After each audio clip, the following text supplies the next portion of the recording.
La relación entre filosofía y literatura es uno de los vínculos más discutidos en la historia de la cultura occidental.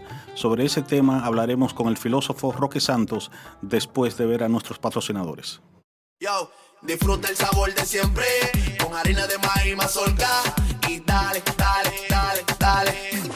La vuelta al plato, cocina arepa, también empanada. Juega con tus hijos, ríe con tus panas, disfruta en familia, una cocinada. En tu mesa la silla nunca tan contada. Disfruta el sabor de siempre, con harina de maíz mazorca y dale, dale, dale, dale.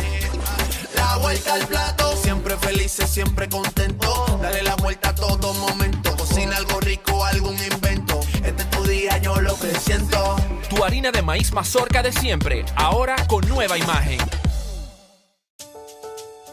Para cosechar lanzadores hay que sembrar disciplina. Para cosechar jonroneros hay que sembrar honestidad. Para cosechar grandes ligas hay que sembrar valores. Porque los grandes ligas no crecen en el monte, se cultivan. Así como el mejor arroz. Arroz La Garza, patrocinadores de nuestros próximos grandes ligas. Ahora vamos a hidratarnos con agua cristal en su nueva presentación de Tetra Pak. Agua cristal, menos plástico, más vida. Comparte, recuerda darnos tu like y activar la campanita para notificaciones. Hola Roque, gracias por acompañarnos en nuestras conversaciones de la caverna. Vamos a hablar sobre el vínculo entre literatura, ¿no?, y pensamiento, literatura y filosofía, ¿no? Tradicionalmente, bueno, ha habido, digamos, una especie, si se quiere, hasta de tensión, ¿no?, en esa relación. Digamos que en la filosofía contemporánea se ha debatido mucho, inclusive, si la filosofía podría ser, digamos, reducida a la literatura, si por el contrario tenemos que mantener aquella vieja demarcación, ¿no?, sobre lo que es, digamos, el objetivo de la literatura como ficción y lo que sería el propósito de la filosofía como una búsqueda de la verdad. Bueno, gracias Leonardo por la invitación. Yo feliz de hablar un poco de estos dos temas que son mi pasión, o no parte de mi pasión, sino mi pasión. Yo le he entrado a este tema a nivel académico haciendo una distinción importante que descubrí en un psicólogo cognitivo hace varios años. Él distinguía entre un pensamiento racional o un pensamiento cuyos procesos de demostración requieren argumentaciones, razones y evidencias, aun sean esas evidencias no empíricas. Por ejemplo, un argumento de autoridad podría funcionar perfectamente como una evidencia dentro de un proceso de argumentación. Y hablaba él también de que ese es un tipo de pensamiento que está muy arraigado en la cultura occidental. Podríamos llamarlo de un pensamiento argumentativo. En ese sentido, la filosofía responde, digamos, declaradamente a un pensamiento argumentativo en la medida en que busca dar respuestas racionales a diversas situaciones de la vida, a diversos temas.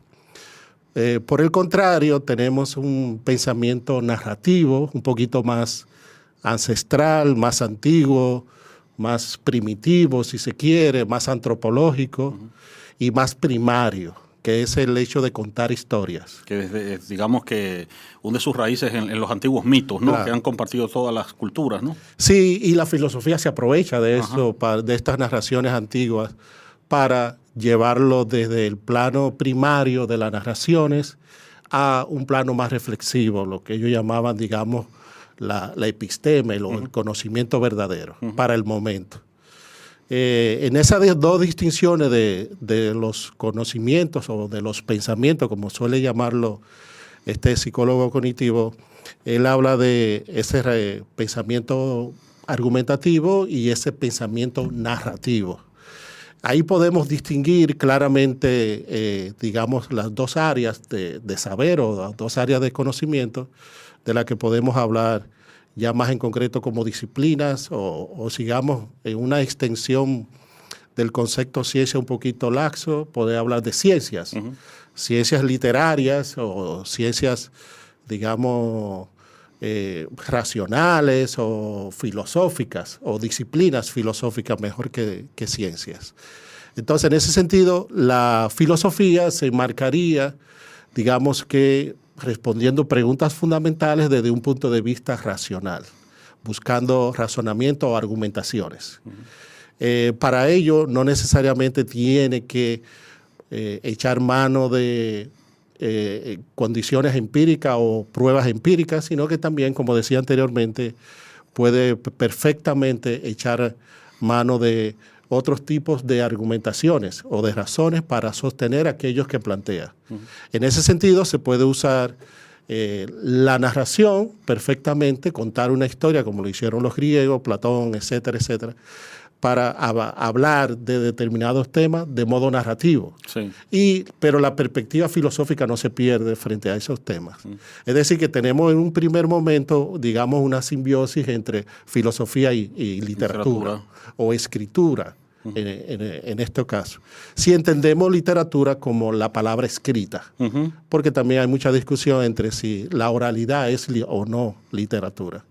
Y eso es otro punto bastante interesante por todos los problemas que acarrea la tecnología de la escritura para los primeros filósofos, que hicieron esa simbiosis entre la oralidad y la escritura, la filosofía, y abordar los temas comunes, fundamentales, diríamos, desde un pensamiento argumentativo y recuperando algunas cosas narrativas, como los mitos, las creencias de los dioses y las leyendas que había detrás de los dioses en algunos casos, de sabidurías antiguas en otros casos. En ese sentido, se ha querido separar filosofía y literatura atendiendo a esas dos clases de pensamiento. En la práctica, esa separación habría que verla de autores en autores, de época en época. Sí, porque, por ejemplo, tú pones el caso de los griegos, Platón, por ejemplo, ¿no? Que es el clásico, los diálogos. Digamos, uno de los paradigmas. Sí, pero más allá podemos encontrar en la historia de la filosofía escritores como Berkeley, el mismo Nietzsche, ¿no? En el siglo XX, ¿no? Que recurrieron a la literatura. La literatura y a la poesía concretamente. Exactamente, para, digamos, abordar problemas de naturaleza filosófica, ¿no? Sí, desde un plano académico, atendiendo a esa distinción de pensamiento, también tenemos la distinción de Aristóteles cuando menciona, bueno, ¿qué aporta la mímesis al pensamiento filosófico? Y las preocupaciones de Aristóteles está en que, bueno, la filosofía se encarga de las causas primeras, pero hay una manera de razonar sobre la realidad y abordarla que es muy distinta a buscar causas primeras, que no es filosófica, evidentemente. Y por ahí él coloca la narración, lo que a través del concepto de trama y de mímesis. Entonces, en ese sentido, si tú quieres, primariamente Aristóteles está haciendo una distinción entre la filosofía pura, que se va a dedicar al análisis de las primeras causas de la realidad, de las cosas, y esta reinterpretación que hacen los poetas de la realidad. O sea, un poeta, según Aristóteles, lo que va a hacer es simplemente tomar elementos de la realidad y reconstruirla con la imaginación. Entonces, en ese sentido, no estaría haciendo filosofía, porque no comporta una situación de verosimilitud, o de verdad, perdón.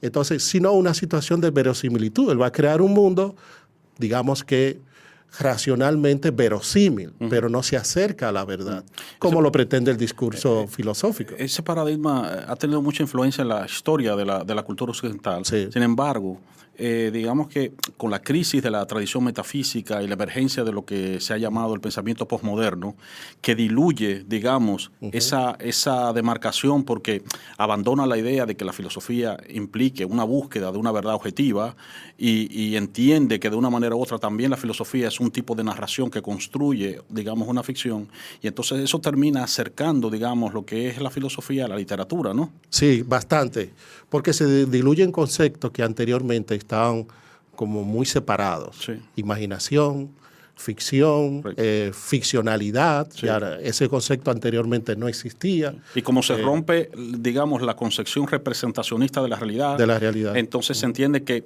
todo tipo de relato es en el fondo una recreación. Y una representación particular de la realidad. O sea que podemos interpretar, representar la realidad, pero no nos acercamos a la realidad. También hay un poquito ahí de límites que en la antigüedad no se conocían tanto esos límites hacia el conocimiento. Para Platón, Aristóteles perfectamente podíamos acceder a la verdad. Luego ya en la posmodernidad la verdad resulta ser una construcción y si podemos acceder a ella, es una representación colectiva o una aceptación de una comunidad de conocimientos sobre un hecho o una realidad, pero no significa que esa sea una verdad eterna al estilo Parménides. Pero bueno, esta unión de literatura y filosofía habría que verla en distintas épocas y distintos autores. Y yo creo que la clave está en la línea que separa la ficción y la realidad. Si esa línea entre ficción y realidad no está bien demarcada, pues la simbiosis se hace muy fácil. Bien, se habla de una cosa, de un área y se pasa a la otra, o de una disciplina y se pasa a la otra. Se comienza hablando de filosofía perfectamente y se añade una narración, un mito, entendiendo que es una imaginación. Por ejemplo, como hace Platón en la República. Está hablando de una situación hipotética, está creando un mundo imaginado, pero no está dentro del reino de la ficción, sino está dentro del reino de lo posible, de la utopía, de lo que puede ser políticamente. Y hay un momento en que, bueno, tu programa se llama Diálogo desde la caverna, ¿verdad?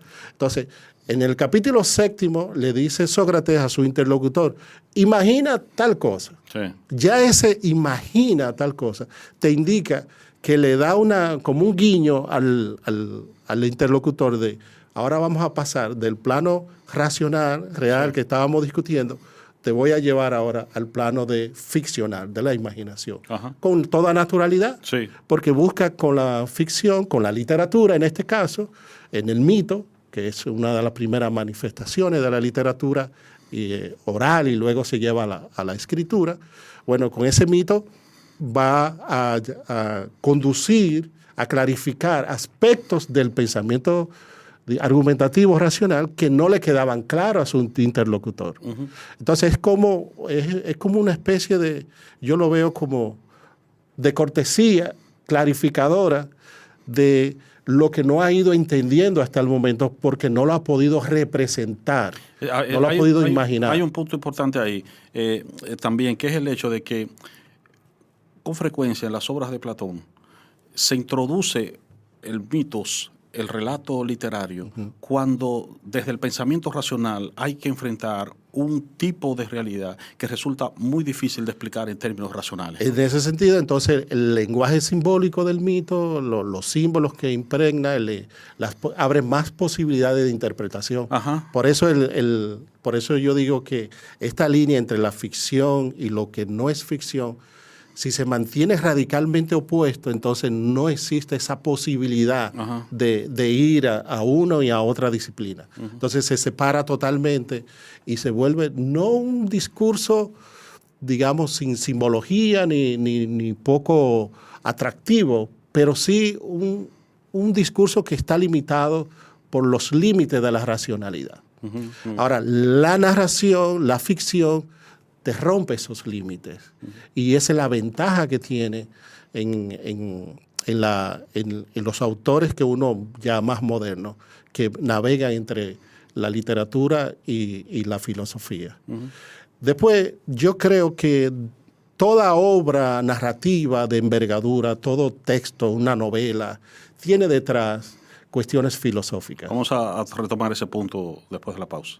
Esta es La cuna del escorpión, una novela que narra desde un ser no nacido y que va a elegir cuna de nacimiento, la historia de sus personajes, de los personajes que van a ser sus ancestros, para explicar su origen. Es una invitación a la conciencia de la dualidad de seres humanos que somos. Soy Priscila Velázquez Rivera y te invito a leer La cuna del escorpión. Está disponible en Amazon, en todas las plataformas digitales, en Cuesta Libros y en Editorial Santuario. Muchas gracias. Conversaciones de la caverna.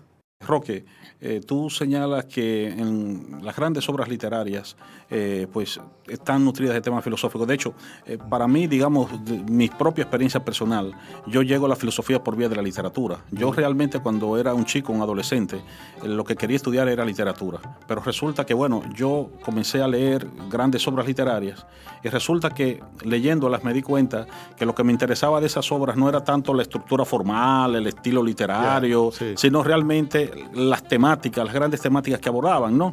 Entonces, ciertamente, vamos a ver cuáles de esas temáticas, cuáles obras de esas, digamos, podríamos colocarlas como emblemáticas, ¿no? Sí, fíjate aquí, hay una... Podemos simplificar la respuesta diciendo lo siguiente, lacónicamente. En literatura solo hay 3 temas posibles. El amor, la vida y la muerte. Yo una vez que leí el amor, la muerte y el tiempo. Y el tiempo. Bueno, el tiempo es la manera... Pregúntale a Borges. Sí, el tiempo es la manera en que digamos, se desarrollan esos temas. Ajá. Pero en el fondo, temáticas como que podemos extraer, son posibles esas 3 y las encontramos en todas las obras. Esas temáticas tienen cuestiones fundamentales, forman parte incluso del pensamiento filosófico.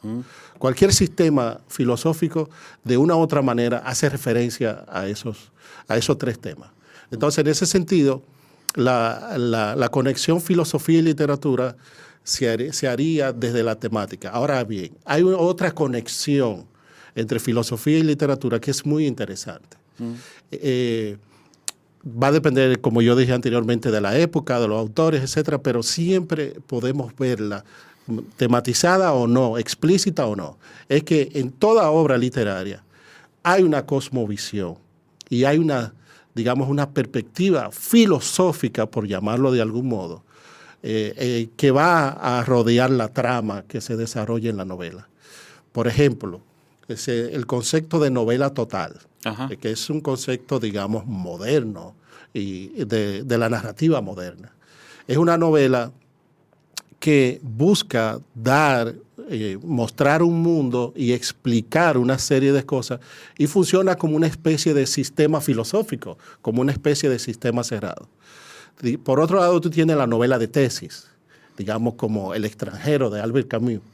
Es una novela que va a ejemplificar qué sucede en una persona que no tiene conciencia moral, que sus valores están, o su capacidad de empatía con el mundo, con su entorno, está prácticamente anulada. Entonces, te va a mostrar una tesis sobre esto. El hombre sin atributo. De Robert Musil. De Robert Musil. Entonces, ya tú tienes ahí una novela de tesis, o Esperando a Godot, el teatro de Samuel Beckett. El teatro también de Sartre. Ahí tú tienes posturas filosóficas y discusión de cuestiones filosóficas. Pero cualquier novela que uno toma, por ejemplo, yo estoy leyendo mucho ahora a Maryse Condé. Tiene una perspectiva decolonial, toda la teoría de la decolonialidad, del racismo, desde la caribeñidad, ¿verdad? Porque ese concepto de caribeño está muy marcado en las islas, en las Antillas Menores, en la intelectualidad de las Antillas Menores. Sus novelas giran en torno a dar pruebas de esa caribeñidad, de qué es ser caribeño, qué es ser negro y cómo el conflicto que se da entre las familias negras que no se asumen como negros y que pretenden siempre ser franceses o negros franceses y no negros caribeños. Entonces ahí tenemos una novela que está marcada por un pensamiento, unas teorías de pensamiento culturales, de análisis de la cultura, de análisis de la identidad, y eso se prueba en la novela. Ahora la último que estoy leyendo de ella es el Evangelio del Nuevo Mundo, que simplemente es tomar toda la tradición judeo-cristiana y la figura de Jesucristo y readaptarlo a una condición de una comunidad caribeña negra y un líder mesiánico caribeño negro. Todavía no he terminado esa obra porque es bastante larga y un poquito pesada, pero no voy a seguir hablando de ella, podemos seguir hablando de otras obras. En el caso de la literatura dominicana, ¿qué ejemplos podríamos, digamos, mostrar, no? Los ejemplos concretos podemos comenzar con la narrativa breve, corta. Uh-huh. Ahí tú tienes, por ejemplo, yo ejemplifico a mis alumnos de bachillerato cuando vemos lengua y literatura, el Juan Bosch y el cuento Los Amos. Uh-huh. Entonces, yo le señalo a los jóvenes que en ese cuento hay un diálogo con la teoría marxista de las clases sociales. Y que no se va a entender ese cuento y todas las implicaciones que tienen las relaciones de poder en ese cuento si no entendemos, ¿verdad?, la teoría marxista sobre las clases sociales. Hubo un alumno que discutiendo el cuento me señaló en un momento, profesor, pero ahí no hay industria. Ajá. ¿Verdad? Sí. Como usted me habla a mí de clases sociales, sí, de lucha del proletariado. Eso no hay sociedad capitalista. Sí, no hay una sociedad. Sí. Precisamente esa es la crítica de Juan Bosch. Esa es la idea de hacer ese cuento en esa situación, mostrando cómo aún no haya un sistema industrial, hay una lucha de clases, hay una lucha de poder entre alguien que se considera amo en la vida agraria, campesina, y alguien que trabaja asalariadamente. Porque esa es la realidad del cuento. Luego hay otros temas de Bosch, otro cuento. Bosch es un hombre de amplio conocimiento de sociología, sociológico y filosófico. Si vamos a la poesía, pues ahí tenemos muchos poetas dominicanos, Manuel del Cabral, con sus Huéspedes Secretos, es una obra. Recientemente está impreso ya un librito de un ensayo que escribí mostrando con las conexiones que hay entre Franklin Mieses Burgos y un pensamiento religioso filosófico. Para mí Franklin Mieses Burgos es un pensador, ¿verdad? No solo es un poeta, también es un pensador de la dominicanidad. Vamos a retomar ese tema después de la pausa. Mi nombre es Fran García. Lo que escribí mientras esperaba en una habitación vacía es un libro de poesía y a través de esos poemas yo cuento la historia de un hombre de campo que se mudó a Santo Domingo y se encuentra con los atracos, el descubrimiento de la orientación sexual y sobre todo la relación con los padres. Lo pueden encontrar en Mamey Librería, en Librería Cuesta y en Amazon para los que leen en digital. Conversaciones de la caverna. Decías antes de la pausa que el pensamiento de Franklin Mieses Burgos tenía, digamos, una lectura de la dominicanidad, ¿no? Si podrías argumentarme, emplear un poco ese concepto, ¿no? Sí. ¿Qué sucede? Ahora estoy dando un curso de pensamiento social dominicano. Ajá. Y lo estoy mezclando con la literatura. Y parte de la tesis de que hay una simbiosis, siempre he tenido esa idea, al analizar el pensamiento social dominicano, de que hay una simbiosis entre pensamiento, ensayo y literatura. Dado el público que tenemos en el país, que muchos escritores tuvieron conciencia de ese público, y también dado las afecciones individuales de cada escritor, muchos escritores no solo trabajaron el ensayo, también usaron la poesía como un medio de comunicación. Incluso tenemos pésimos casos de usar la narrativa más que con un valor estético, con un valor de comunicación y de enseñanza. Es el caso de José Ramón López. Pésima literatura, pero con una intención moralizante y pedagógica. El caso de Juan Bosch es otro tema. Pero volviendo a Franklin Mieses Burgos y la poesía, estos son una serie de poetas. Yo considero desde todos los poetas de 1900, podría ir un poquito más atrás, pero vamos a poner de 1921 hasta los años 60, estos poetas que estuvieron en el país y que escribieron, ya sea en el exilio o escribieron aquí, tienen por lo regular cuestiones filosóficas detrás. Por lo regular. Es una constante en todos. ¿Por qué? Porque la filosofía era importante en ese momento. Y no solo se leía poesía, se discutía y se hablaba de filosofía también. Franklin Mieses Burgos, en varios de sus poemas, va a plantear, un tema muy viejo que viene desde el siglo XIX en la poesía, que es ¿quiénes somos nosotros? ¿Qué es el problema de la identidad, ¿no? El mismo problema de la identidad. Ahora bien, Franklin Mieses Burgos va a utilizar las metáforas como lo exigía, digamos, José Joaquín Pérez por el siglo XIX, cuando llamaba a hablar de esta tierra autóctona, de este paisaje propio, de la mulata, del pueblo. En el caso de Franklin Mieses Burgos va a hablar de estas clases sociales, de este personaje, de estas personas, individuos sencillos, con metáforas muy muy dominicanas. Pero su idea, sus pensamientos, sus planteamientos son bastante universales, son bastante extraídos de la filosofía, porque era el modo de responder a lo que planteaba la poesía sorprendida, de el hombre dominicano, pero con el hombre universal, perdonando el sesgo de género con el tema del hombre. Pero igual, si vemos la poesía de Aida Cartagena Portalatín, incluso toma mitos griegos y los reconvierte a una situación propia de la mujer dominicana y aborda cuestiones filosóficas desde la mujer dominicana. Bien, entonces, en ese sentido, yo creo que a los poetas y escritores de teatro dominicano de hasta 1960, no se le puede decir que no conocieron la filosofía. Incluso hay cosas, relaciones más estrechas entre poesía y filosofía que no se han estudiado bastante. Por ejemplo, de un Fernández Spencer. Netamente es un filósofo y conocedor de la filosofía española, y en su poesía es bastante abstracta. Y así otros casos de autores que hay, digamos, un pensamiento filosófico detrás.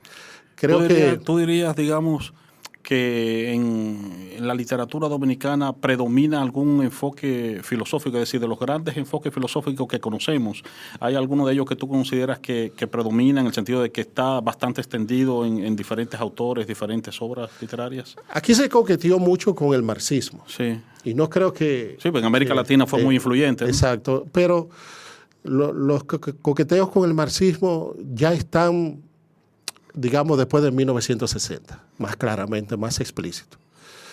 Creo que habría que ver la conexión de Unamuno, Ortega y Gasset con la poesía dominicana. Y esto es uno de los puntos que está poco estudiado. Muchos de estos poetas, sus autores de referencia eran los españoles. Heidegger, incluso por las traducciones que tiene José Gaos en México y la influencia de José Gaos en México, y que luego llega aquí. Pero creo que todavía hay que leer un poquito más en esas claves. Todavía, incluso yo mismo, lo poco que conozco no me atrevo a afirmar que es una constante el existencialismo de Heidegger. Pero sí se entiende que Sartre, por ejemplo, hace escuela en algunos escritores dominicanos, y luego todo el existencialismo hace escuela. Pero yo me fijo más en estos autores españoles, Ortega y Gasset y Unamuno, como claves para entender cierto momento de la poesía dominicana. Bien, bueno, ya se nos está acabando el tiempo, Roque. Nos queda pendiente un tema que, bueno, tendremos que abordar en otra conversación, que es el tema del ideal pedagógico de la literatura, ¿no? El carácter formativo, ¿no? Formativo. Sí. Entonces, bueno, eso queda pendiente para otras conversaciones de La Caverna, ¿no? Ahí tendría que venir el Roque profesor. Exactamente. No el filósofo y literato. Bueno, pues a ustedes gracias por acompañarnos y hasta nuestras próximas conversaciones de La Caverna. Conversaciones de la Caverna. Bao Media Group. Podcast. Coberturas. Documentales. Reserva tu espacio con nosotros. Escríbenos vía DM. Un corito no tan sano. Yo, disfruta el sabor de siempre, con harina de maíz mazorca, y dale, dale, dale, dale, la vuelta al plato. Cocina arepa, también empanada, juega con tus hijos, ríe con tus panas, disfruta en familia, una cocinada. En tu mesa la silla nunca tan contada. Disfruta el sabor de siempre, con harina de maíz mazorca, y dale, dale, dale, dale. felices, siempre contento. Dale la vuelta a todo momento. Cocina algo rico, algún invento. Este es tu día, yo lo que siento. Tu harina de maíz mazorca de siempre, ahora con nueva imagen. Para cosechar lanzadores hay que sembrar disciplina. Para cosechar jonroneros hay que sembrar honestidad. Para cosechar grandes ligas hay que sembrar valores. Porque los grandes ligas no crecen en el monte, se cultivan. Así como el mejor arroz. Arroz La Garza, patrocinadores de nuestros próximos grandes ligas. Ahora vamos a hidratarnos con agua cristal en su nueva presentación de Tetra Pak. Agua cristal, menos plástico, más vida. Comparte, recuerda darnos tu like y activar la campanita para notificaciones.